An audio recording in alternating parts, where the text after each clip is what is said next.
వ్యవస్థల మధ్య సంఘర్షణ అన్నది ప్రధానంగా ఇప్పుడు చర్చకు వచ్చింది. మనతో పాటు సుప్రీంకోర్టు న్యాయవాది రామకృష్ణారెడ్డి గారు ప్రస్తుతం లైవ్లో జాయిన్ అవుతున్నారు.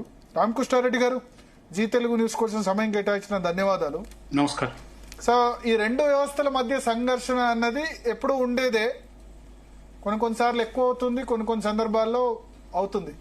ఇటీవల కాలంలో ఈ సంఘర్షణ అనేది చాలా ఎక్కువైంది. ఇక్కడ ఏంటంటే అండి, ఇట్లా సంఘర్షణ అంటే ఏముండదు. ప్రభుత్వంలో ఉన్న వాళ్ళు ఏమనుకుంటారంటే మేము ఏం చేసినా వాటికి రాటిఫై చేయాలని వాళ్ళు ఊహిస్తారు. అది కాదు, ఇక్కడ ఏం కాన్ఫరంటేషన్ ఏం లేదు. కాకపోతే ఏంటంటే కాన్స్టిట్యూషనల్ పొజిషన్ ఏంటంటే గవర్నర్ కి ప్రెసిడెంట్ కి ఇమ్యూనిటీ ఉంటుంది. No court can give any process or direction directly to the president of India and governor. అది కాన్స్టిట్యూషన్ లో ఆర్టికల్ 361 కింద ఇమ్యూనిటీ ఉంది. No process can be issued అని. అలాంటి సందర్భాల్లో కొన్ని కేసులలో ఏమైతుందంటే ఏదైనా direction president of India governor కి ఇవ్వదలుచుకుంటే ఏం చేస్తారంటే వీళ్ళు డైరెక్ట్ గా ప్రెసిడెంట్ కు ఆదేశాలు ఇవ్వరు, గవర్నర్ గాని. వాళ్ళు ఏం చేస్తారంటే ప్రెసిడెంట్ కి ఇచ్చేది ఉంటే యూనియన్ ఆఫ్ ఇండియాని పార్టీ చేస్తారు. ఒకవేళ గవర్నర్ కి ఇచ్చేది ఉంటే స్టేట్ గవర్నమెంట్ చేస్తారు. ఆ జనరల్ అడ్మినిస్ట్రేషన్ వాళ్లకు ద్వారా ఇచ్చి, ఎందుకంటే సెంటర్ లో ప్రెసిడెంట్ అయినా క్యాబినెట్ అయినా కానీ వీళ్ళ క్యాబినెట్ అడ్వైస్ తోటి గవర్నర్ యాక్ట్ చేస్తారు, ప్రెసిడెంట్ యాక్ట్ చేస్తాడు, స్టేట్ క్యాబినెట్ మీద గవర్నర్ యాక్ట్ చేస్తాడు. ఇక్కడ సిచ్యువేషన్ ఏంటంటే ఇప్పుడు మనం చూస్తున్నాం, ఇదివరకంటే కొద్దిగా నిష్ణాతులను ఒక విధంగా ఒక అవగాహన ఉన్నోళ్ళు చాలా ఇంటలెక్చువల్లీ గవర్నర్ అపాయింట్ చేసేది.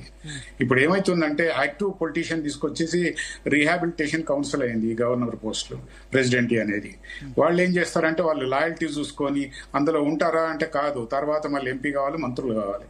మనకు తెలిసి ఎన్ని సందర్భాలలో ఇదే దంకరు వైస్ ప్రెసిడెంట్ వెస్ట్ బెంగాల్ ఉన్నప్పుడు ఈ డింటాలో మాయావతి టు మన మమతా బెనర్జీ టు ఫంక్షన్. ఇప్పుడు అదే విధంగా ఆప్ గవర్నమెంట్ ఉన్నప్పుడు కూడా గవర్నర్లు, ఇప్పుడు సెంట్రల్ గవర్నమెంట్ ఏం చేస్తుందంటే ఎవరైతే ప్లయబుల్, ఎవరైతే వాళ్ళ మాటలు ఏమి చేస్తారో ఆపోజిషన్ గవర్నమెంట్ ఉన్నప్పుడు వాళ్ళకు నరకాలు చూపిస్తుంది. ఇక్కడ ఈ సిచ్యువేషన్ ఎందుకు వచ్చిందంటే అక్కడ డిఎంకే ప్రభుత్వం ఉంది తమిళనాడులో, అక్కడ వాళ్ళు కొన్ని బిల్లు పాస్ చేసినారు అసెంబ్లీలో, అది పంపించారు. అది either రిజెక్ట్ చేయాలి, ఏమైనా ఆబ్జెక్షన్స్ ఉంటే పంపాలి. నెలల తరబడి ఈజ్ క్వైటింగ్ ఆన్ ద బిల్స్.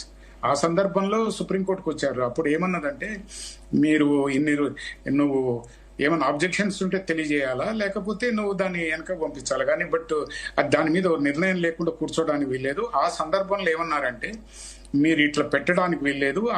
ఆ పర్టికులర్ సర్కమ్స్టాన్సెస్ లో గవర్నర్ కి ఆదేశించినప్పుడు ఈ ప్రెసిడెంట్ అయినా కానీ గవర్నమెంట్ ఇండెఫినెట్ గా మీరు ఈ బిల్లుల మీద కూర్చోవద్దు. ఒక డ్యూలీ ఎలక్టెడ్ హౌస్ ఒక పాస్ చేసినట్టయితే you have no business unless they have some objections they can intimate. Hello, చెప్పండి. అది చేయొచ్చు. అందుకోసం ఏంటంటే డీమ్డ్ అన్నది. ఇక్కడ కాన్ఫరంటేషన్ ఏం లేదండి. ఇక్కడ ఏమైందంటే వీళ్ళు ఎక్స్పెక్ట్ చేసారు, ఒక ఎజెండా తోటి పోతున్నారు. అఫ్ కోర్స్ ఒకటి ఏంటంటే 1995 వక్ఫ్ యాక్ట్ ఉంది, అందులో కొన్ని గ్రే ఏరియాస్ ఉన్నాయి. అది కొన్ని అమెండ్మెంట్ తీసుకురావాల్సిందే. అయితే చేసే ముందు కొద్దిగా ఏదైతే మైనార్టీస్ ఉన్నారో వాళ్ళను కాన్ఫిడెన్స్ తీసుకొని కొద్ది పబ్లిక్ లో కూడా ఏం చేస్తున్నారు, ఎందుకు చేస్తున్నారు అనేది అవగాహన. ఇప్పుడు ఏమైందంటే ఇది యాక్ట్ అయిపోయినాక ఇప్పుడు బీజేపీ ప్రభుత్వం అవగాహన సదస్సులు పెట్టి దీని గురించి తెలియజేయాల్సింది. అది ముందే చేయాలి. ఇక్కడ ఏమైందంటే పాత 1995 యాక్ట్ లో కొన్ని తప్పులు ఉన్నాయి, అందులో వన్ సైడెడ్ లోడెడ్ ఉన్నాయి. 1995 యాక్ట్ లో ఏంటంటే ట్రిబ్యునల్ ఆర్డర్ మీద మీకు సెక్షన్ 6, 7 కింద అప్పీల్ లేదు. అప్పుడు ఏం చేసేవాళ్ళు అంటే రిట్ ఫైల్ చేసేవాళ్ళు. ఇప్పుడు ఏం చేశారు, కొత్త యాక్ట్ లో ప్రొవైడ్ చేశారు. ఇంకొకటి ఏంటంటే వర్క్ బై యూజర్ అని ఉంది. వర్క్ బై యూజర్ అంటే చాలా మందికి అర్థమైతలేదు. ఇప్పుడు చాలా మంది టెంపుల్ అనుకోండి, కొంతమంది చర్చలు అనుకోండి, వీళ్ళు కానీ పోయి గవర్నమెంట్ ల్యాండ్ ఖాళీగా ఉందంటే అక్కడ పోయి కట్టుకోవటం, లేకపోతే ఏదో పేరు మీద ఏదన్నా వాళ్ళు తొలగించడానికి వస్తే ఇది అటాక్ అనటం ఇట్లా అవుతుంది. ఈ వర్క్ బై యూజర్ ఏంటంటే ఇప్పుడు గవర్నమెంట్ ల్యాండ్ ఉందనుకోండి, వీళ్ళు పోయి ఆడ ఖాళీగా ఉందని నవాజ్ చేసుకుంటారు, లేకపోతే ఏదో కడతారు. దాంతో ఈ వక్ఫ్ బై మేము యూజ్ చేస్తున్నాం కాబట్టి ఇది వక్ఫ్ అని చెప్పేసి దాన్ని నోటిఫై చేస్తారు.